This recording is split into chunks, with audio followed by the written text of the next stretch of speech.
আল্লাহর প্রশংসা করার কারণ বলে শেষ করা যাবে, কিন্তু কয়েকটা কারণের মধ্যে এক নম্বর কারণ হচ্ছে এই দুনিয়াতে আসার আগে আমরা আর একটা জগতে ছিলাম।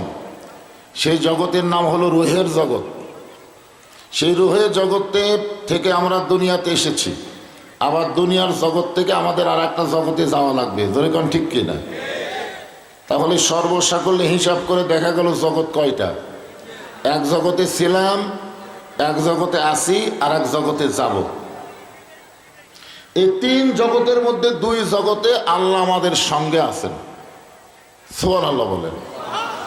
রুহের জগতে আল্লাহ যদি আমাদের সঙ্গে না থাকতেন, পক্ষে যদি না থাকতেন, তাহলে দুনিয়ার জগতে মুসলমানের ঘরে আল্লাহ আমাদের কবুল করতেন না। যে আল্লাহ দয়া করে রহম করে মুসলমানের ঘরে কবুল করে আমাদেরকে মুসলমান হিসাবে পরিচয় দেওয়ার তৌফিক দিয়েছেন, আমরা সে আল্লাহর উপরে খুশি না বেজার? তাহলে জবান করে আরেকবার বলি আলহামদুলিল্লাহ। এমন একজন আল্লাহ পেয়েছি যে আল্লাহ হচ্ছেন আল্লাহু লা ইলাহা ইল্লা হুয়াল হাইয়ুল কাইয়ুম। এমন আল্লাহ পাওয়া হলো ভাগ্যের ব্যাপার। আমরা দুনিয়াতে মুসলমানের ঘরে কবুল হওয়াতে আমাদের লাভ কি হলো? আল্লাহ কোরআনে বলেন, ওয়ামাইয়াবতাগি গায়রাল ইসলামি দীনান ফালাই ইউকবালা মিনহু। ইসলাম ছাড়া অন্য কোনো জীবন ব্যবস্থা কেউ যদি গ্রহণ করে, আল্লাহ বলেছেন কখনোই তা কবুল করা হবে না। আল্লাহর কাছে একমাত্র জীবন ব্যবস্থার নাম কি? ইসলাম। কিন্তু শুধু একটা ধর্মের নাম না। যেরকম হিন্দু একটা ধর্ম, খ্রিস্টান একটা ধর্ম, ইসলাম কি ধর্ম? ইসলাম হচ্ছে একটা জীবন ব্যবস্থা। ইন্নাদ দীনা ইনদাল্লাহিল ইসলাম। আল্লাহর কাছে মনোনীত জীবন বিধানের নাম কি? আর সেই ইসলামে আল্লাহ আমাদের কবুল করেছেন। কত ভাগ্যবান আমরা! শুধু ইসলামের মধ্যে আল্লাহ কবুল করে নাই, আমাদেরকে বিশ্ব নবী উম্মত হওয়ার তৌফিক দিয়েছেন। যেই নবী শুধু নবী ছিলেন না, আমাদের নবী হলেন বিশ্ব নেতা। ধরে কোন ঠিক কিনা? আজকে বাংলাদেশে কিছু কিছু মুসলমান আছে, তারা শুধু আমার নবীকে নবী বিশ্বাস করে, কিন্তু নেতা হিসাবে মানবার চায় না। দেখবেন সাধারণ একজন মানুষের পিছনে সারা জীবন চামচাগিরি করে, মাঝে মধ্যে স্লোগান দেয়, আমার নেতার চরিত্র ফুলের মতন পবিত্র, খোঁজলে দেখেন নামাজ পড়ে না এক ওয়াক্ত। আপনারা বলেন এগুলো কি নেতা হওয়ার যোগ্য? আমাদের নবী শুধু নবী না, আমাদের নবী হলেন আমাদের নেতা। নবীর প্রতি দরুদ পড়ে, নবীরে সালাম করে মিলাদের ভিতরে, কিন্তু নবীর সমাজ গড়ার কাজে অনেকের দ্বন্দ্ব মনে বাজে। আমাদের নবী শুধু নবী ছিলেন না, আমাদের নবী হিজরত করার পরে মদিনায় গিয়ে মদিনাকে রাষ্ট্র ঘোষণা করে নবী হয়ে গেলেন রাষ্ট্রপতি। সুবহানাল্লাহ কর না কেন? এখন আমাদের মতন বক্তারা যদি রাজনীতির কথা বলে, তাহলে অনেকেই বলে হুজুর রাজনীতির ওয়াজ বাদ দেবেন। বিশ্বনবী যদি রাজনীতি করে থাকে, আমাদের মতন তুইয়া মুয়া হুজুরের খাওয়া আছে? কথা বলেন, খাওয়া আছে? এজন্য কোরআনের একটা গুরুত্বপূর্ণ সূরা, 114টা সূরার মধ্যে একটা গুরুত্বপূর্ণ সূরা হলো সূরা মুলক। জোরে বলেন, নাম কি? মুলক। মুলক শব্দের অর্থ হলো রাজত্ব, ক্ষমতা। মুলক মানে ক্ষমতা। বক্তার আগেই বক্তাগিরি করবেন না। বক্তা যখন বলল আমি কি ওয়াজ করব, তখন একজন কি করলো সারা রাত, কি আমি এটিকে করতে আবার বসে আছি। না না, চিন্তা করেন, যেখানে প্রধান বক্তা এসে বসে আছে, আপনি কি করে বললেন সারা রাত? তাহলে আমি কি করবো, ফেরত যাবো?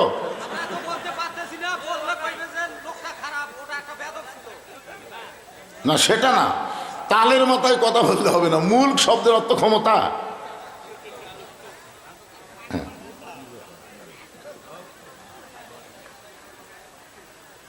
হ্যাঁ, একটু মনোযোগ দিয়ে শোনেন। এক হাদিস সাহেব আমার একটু, হাদিস সাহেব যে হুজুর আপনারা আমি দেখি বক্তারা ওয়াজ এসে খালি রাজনীতি করে, তো রাজনীতি ছাড়া কি ওয়াজ নাই?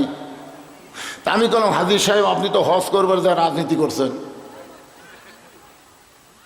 হাজির সাহেব বলে নাউজুবিল্লাহ নাউজুবিল্লাহ, আমি হজ করবার রাজনীতি কেমনি করলাম?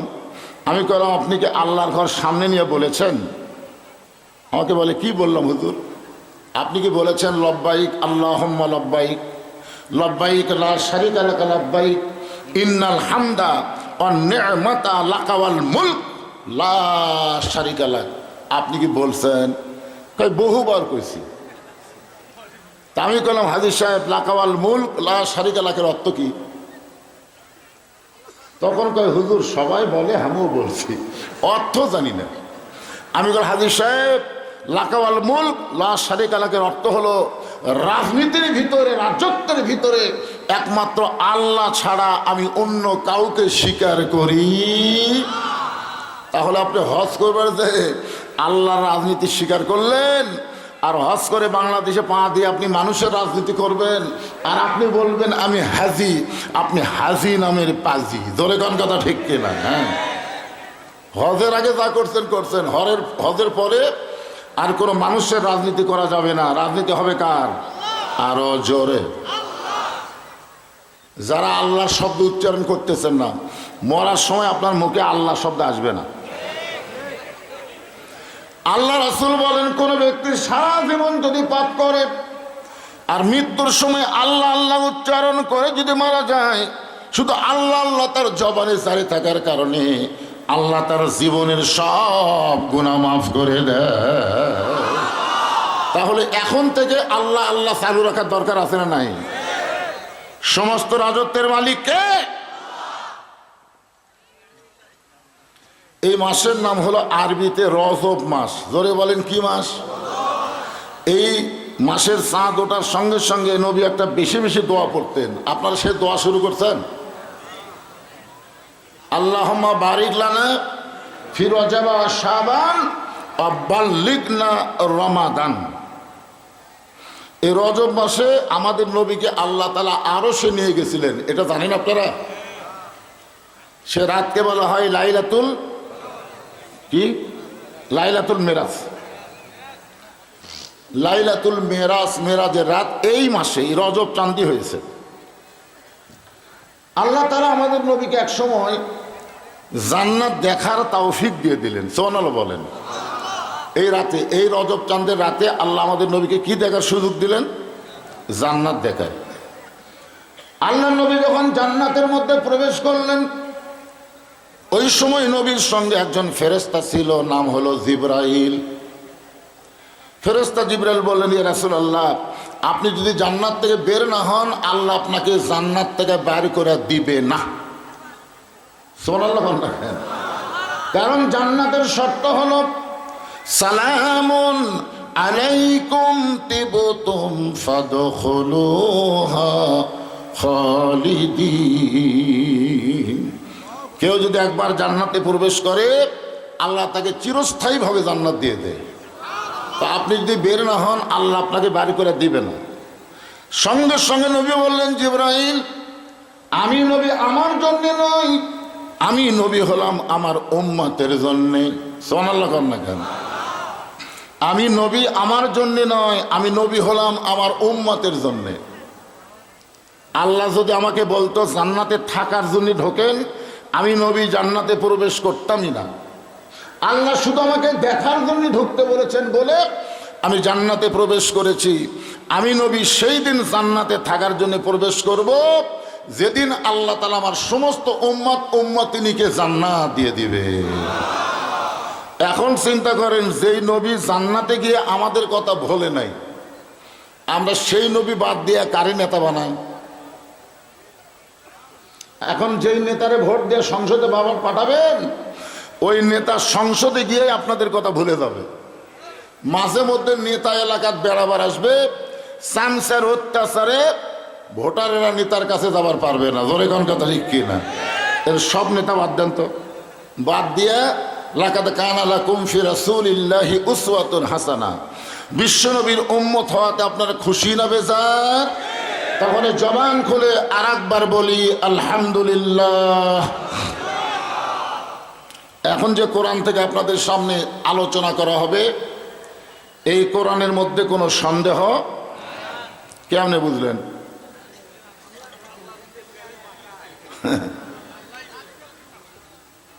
তালের মাথায় শুধু বক্তারাই কোরআনের ওয়াজ করবে আর শ্রোতারা শুনবে, এই জন্য আল্লাহ কোরআন নাজিল করে নাই। কোরআন নাজিল করেছে, আল্লাহ বলেন অনুনাজ্জিলু মিনাল কুরআনি মা হুয়া শিফাউ ওয়া রাহমাতুল লিল মুমিনিন। আল্লাহু আকবার কবার সালি পারবেন? 11 সালে প্রথম যখন হজ করতে গেলাম, আমার একজন সাথী ভাই শয়তানে পাথর মারার সময় এক পায়ের ওপর ভর দিয়ে পাথর মারে। আমরা সবাই 2 পায়ের ভর দিয়ে মারি, ওই এক পায়ের উপর ভর দিয়ে মারে, এত জোরে মারে। তা আমি ওরা বললাম, ভাই এত জোরে মারতেছেন কেন? বলে হুজুর জোরে না মারলে শয়তানের জোরে লাগবে তাই। আমি বললাম এখানে শয়তান কোথায়? এখানে একটা পাইপ, একটা গম্বুজ বা একটা পাইপ, যেটা এটা নিয়ম। কয় না হুজুর জোরে না মারলে আমার মনে আশা পুরো হচ্ছে না। আমি কইলাম ভাইজান আমি একটা খবর শুনলাম, কথা কি সত্য? বলে কি হুজুর? আমি কইলাম আপনি হজ করার আগে রেজিস্ট্রি অফিসে গেছিলেন। আমারে কয় আপনি কেমনি জানলেন? আমি বললাম এটাও শুনলাম আপনি ছেলেকে 18 বিঘা জমি দিছেন আর মেয়েকে নাকি মাত্র 1 বিঘা দিছেন। বলে হুজুর এইটা আপনি কেমনে শুনলেন? আমি বললাম পাগলা, যে আল্লাহর কোরআনের ফারাইজকে অস্বীকার করে ছেলেরা 18 বিঘা জমি লিখে দেয় আর মেয়েরে 1 বিঘা দেয়, সেই হলো বড় শয়তান। ধরে কোন কথা ঠিক কিনা? তো ওখানে পাথর না মারে আপনি কি মারেন?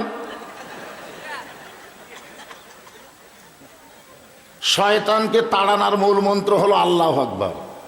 কিন্তু যার মধ্যে শয়তান বসে আছে সে কি আল্লাহু আকবার বলতে পারবে?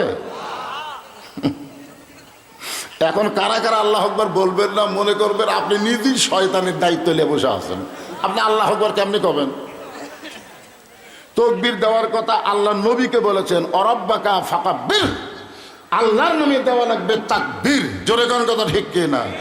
লিল্লাহি তাকবীর। এর চাইতে জোরে পারবেন? ফাটা ফেলে দেবেন? ওরে বাবা না, আসলে শ্রোতা করক সাইজ না করলে তো ওয়াজ করা যাবে না। আগে এদেরকে সাইজ করা লাগবে, শরীর থেকে শীত টিট সব দূর করা লাগবে। হ্যাঁ, আমার সাথে একটু হুহা করে দিবেন। লিল্লাহি তাকবীর,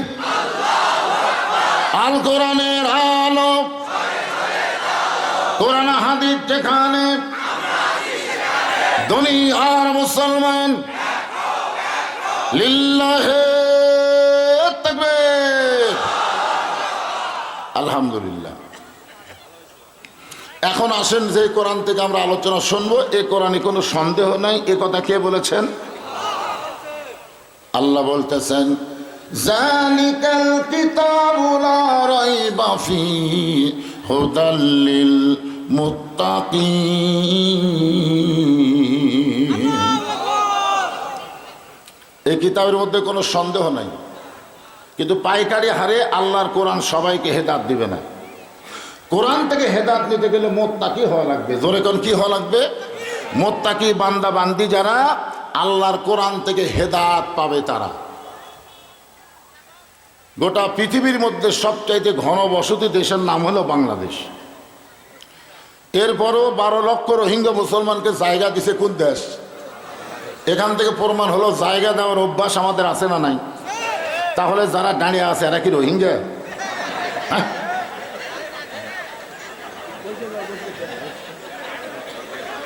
এই জায়গা দেওয়ার অভ্যাস বাংলাদেশে আছে না নাই?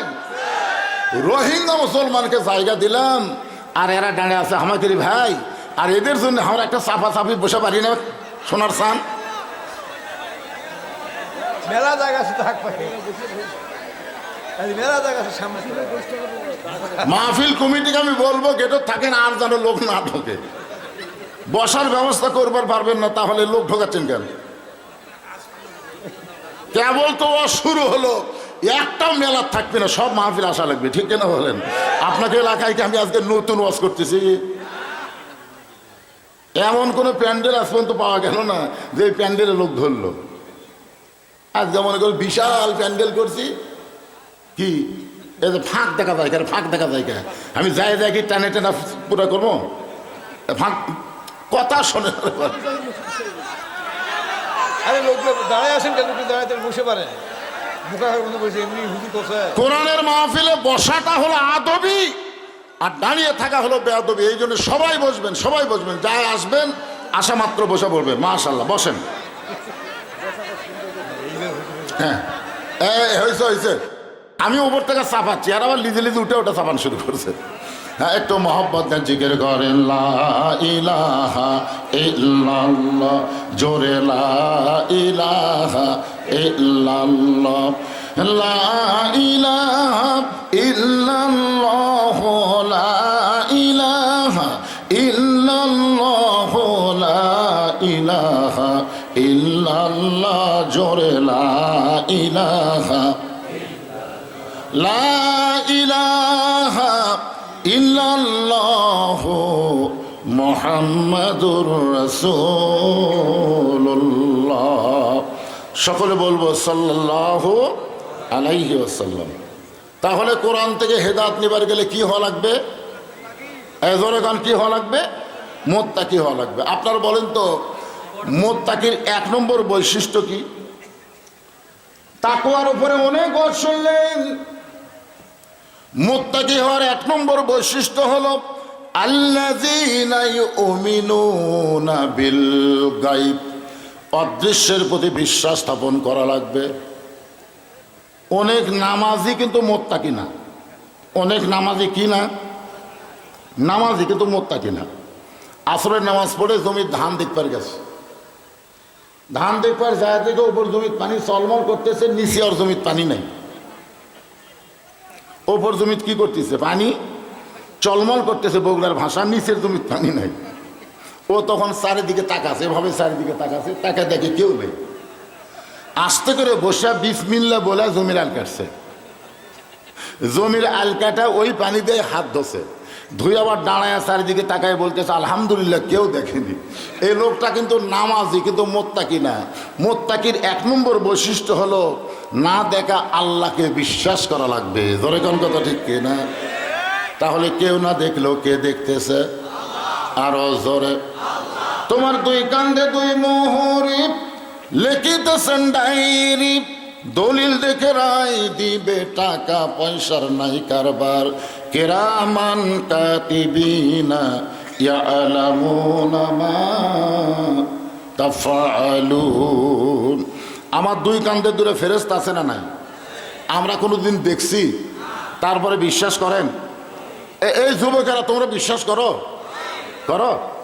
তাহলে রাত 11টার সময় দরজা লাগা দিয়ে কম্বলের তলে ভিডিও মোবাইলে কি দেখো? হ্যাঁ, ভিডিও মোবাইলে তোমরা কি দেখো? অশ্লীল কিছু যখন দেখতে আর যাও, তখন 2 কান্দের 2 ফেরেশতা আল্লাহ কি কয় জানো? আল্লাহ বলে, আল্লাহ এই শয়তানের কান্দ থাকবো না, এর কান্দর থেকে আমরা কি লিখবো? আল্লাহ বলতেছে যদি তওবা করে। আল্লাহ আমাদেরকে এত ভালোবাসে। মুত্তাকির 1 নম্বর বৈশিষ্ট্য হলো অদৃশ্যের প্রতি বিশ্বাস স্থাপন করা। এই মুত্তাকি সম্পর্কে আল্লাহ অন্য জায়গায় বলেছেন, ইয়া আইয়ুহাল্লাযীনা আমানুত্তাকুল্লাহা হাক্কা তুকাতিহি ওয়া লা তামুতুন্না ইল্লা ওয়া আনতুম মুসলিমুন।